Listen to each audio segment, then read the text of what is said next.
How's it, David Aitan? Been a while since I've seen all of you. Hope the video here is a decent quality. First time I've used this camera. But anyway, an idea on this week's parasha that I heard, which I think is quite nice. So in this week's parasha, the daughters of Tzelofchad, one of the leaders of the Israel who have died in the 40 years in the desert, come to Moshe and they ask him, our father's died, he had no male children, and the way that you divide up the land, they're not going to get anything, and his portion in the land will be lost.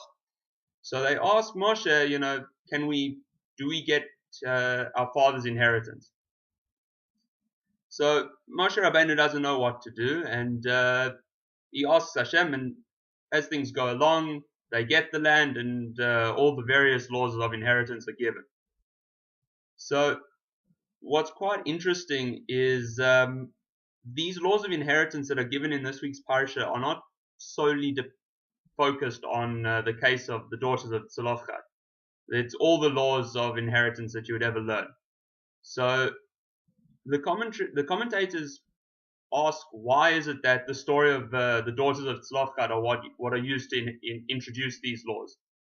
And the answer that's given is that they merited for their righteousness, and they're asking this question. They merited for the laws of inheritance to be linked to their story.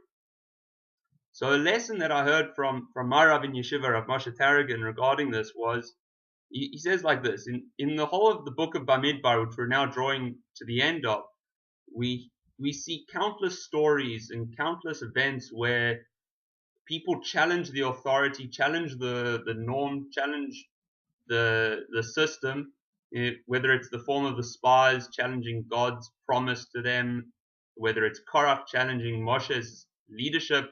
The list goes on, and really you would think that the daughters of Tzelofchad are the similar case. They come and they challenge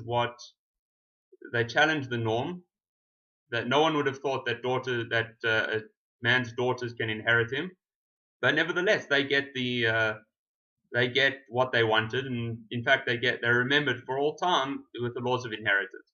So Rav Tarragon explained that really the difference between everything else up till now in Sefer Bamidbar and the daughters of Tzelofchad are that the daughters of Tzelofchad asked with an intense desire to grow spiritually.